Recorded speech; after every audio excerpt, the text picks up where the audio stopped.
sada je na građanima.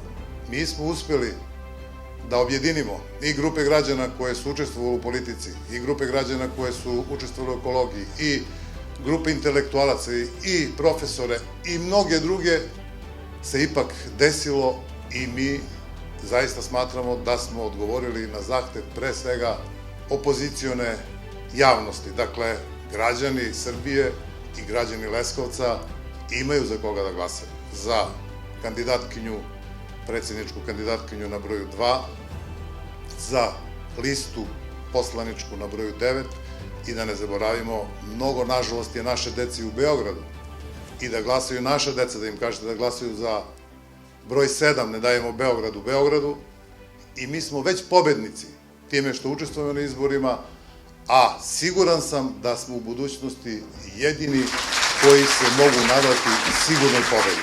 Do pobede!